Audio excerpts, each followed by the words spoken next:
Pada suatu hari, kisah pilu di bumi Serambi Mekah. Komandan Korem, Lilawangsa Kolonel Syafnil Armen mendapat informasi dari bawahannya.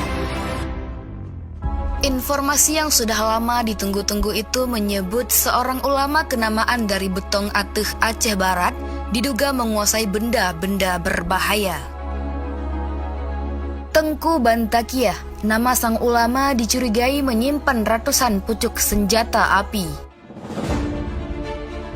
Dugaan lain menyebutkan senjata-senjata itu ditanam di sekitar pesantrennya di Desa Blang Merande, Kecamatan Betong Ateuh di Kabupaten Nagan Raya, Aceh.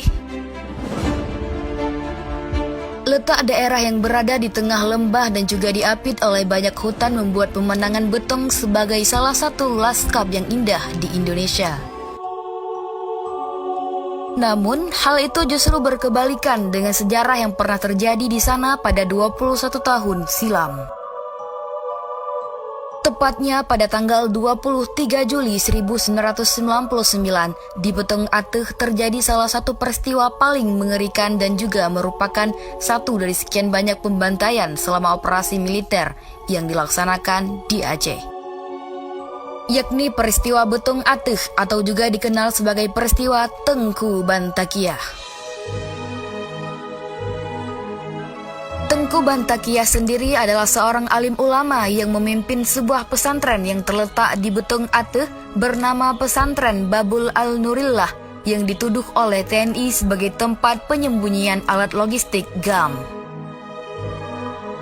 Tuduhan ini tidak pernah terbukti, namun akses dari tuduhan tersebut adalah pembantaian terhadap warga sipil yang merupakan jamaah pesantren dan juga Tengku Bantakiah sendiri yang dilakukan oleh personel TNI yang berada di bawah kendali operasi ataupun BKO.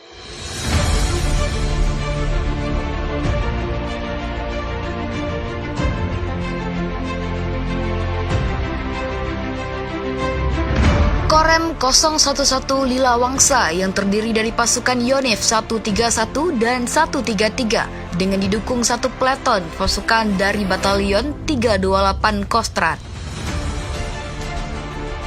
Dalam peristiwa tersebut tercatat 56 orang tewas dan hilang selama proses kekejian tersebut. Selain itu, ratusan orang trauma atas peristiwa tersebut. Berdasarkan perintah dan rem, dibentuklah pasukan gabungan beranggotakan 215 personel di bawah pimpinan Letnan Kolonel Heronimus Guru dan Letnan Kolonel Sujono sebagai pengawas operasi. Kecuali dan rem dan pimpinan pasukan gabungan, tak seorang pun menyangka bahwa telegram itu akan membawa malapetaka.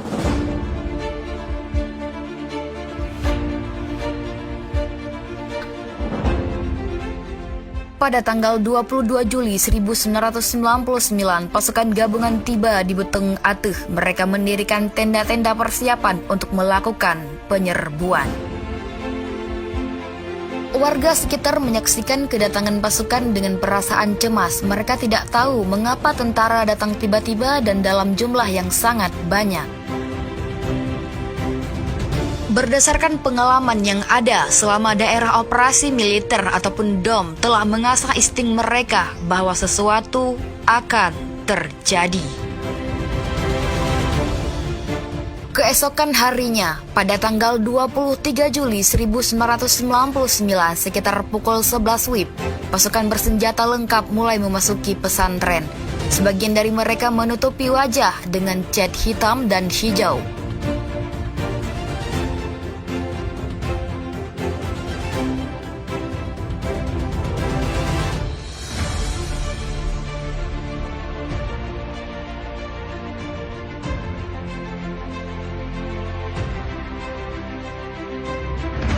Di dalam komplek pesantren, beberapa pasukan melakukan penyusuran, meneriakkan nama Bantakiah dengan hujatan dan cacian.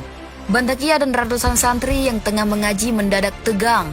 Tak lama kemudian, Bantakiah bersama seorang muridnya turun menemui mereka.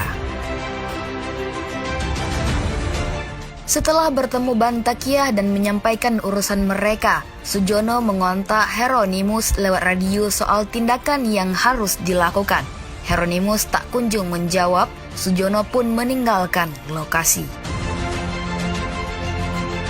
Pasukan yang meradang itu menggeledah pesantren dan dengan kasar memerintahkan semua santri laki-laki dewasa turun serta berkumpul di halaman pesantren dalam posisi jongkok sambil memperlihatkan KTP.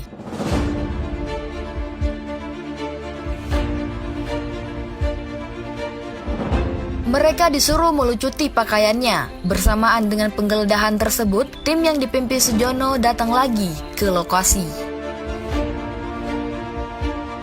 Sujono memaksa Bantakiah menyerahkan semua benda yang diduga ia simpan. Bantakiah membantah, ia merasa tak pernah memiliki sepucuk pun senjata seperti yang dituduhkannya. Tak puas dengan pengakuan Bantakiah dan tetap memaksa, pasukan pun langsung mengeksekusi. Di tengah situasi menegangkan, Sujono mempersoalkan sebuah antena radio pemancar yang terpasang pada atap pesantren. Ia menyuruh Usman, salah satu putra Bantakiah, untuk mencopotnya. Setelah itu, kekejian perlahan-lahan mulai menampakkan wujudnya.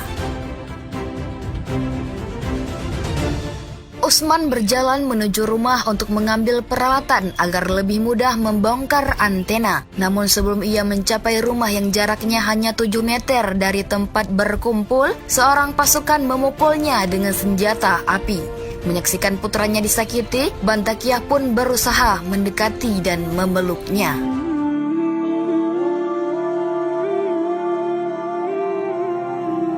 Bersamaan dengan mendekatnya Bantakiah ke arah Usman, pasukan mengumandangkan aba-aba menembak. Detik itu juga, Tengku Bantakiah, ulama yang begitu dihormati se-Aceh Barat, jatuh tersungkur bersimbah darah. Ia tewas seketika. Pasukan kemudian mengeluarkan tembakan beruntun dan membabi buta ke arah kumpulan santri. Tak sampai 1 menit, 34 santri menyusul sang guru.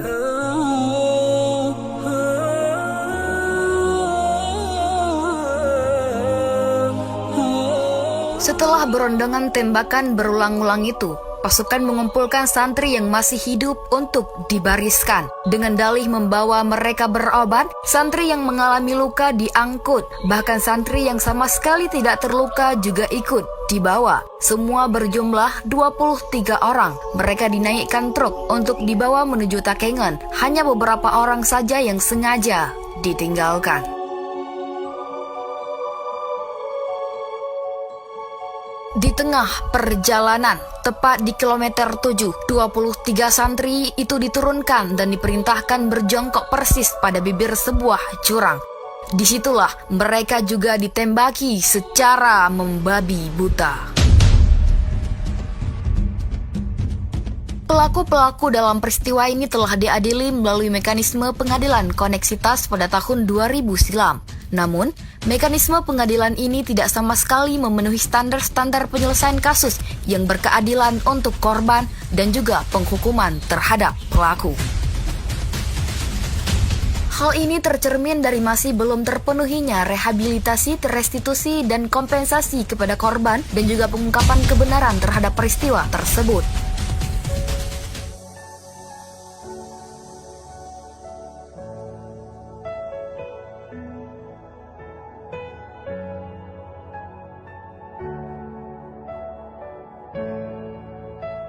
Inilah sederet kisah pilu Tengku Bantakiah. Semoga Allah memberikan surga kepada seluruh santri dan juga kepada Tengku Bantakiah. Amin, amin ya rabbal alamin. Saya Raihan Putri dan tim Mualim TV. Sampai jumpa di lain waktu.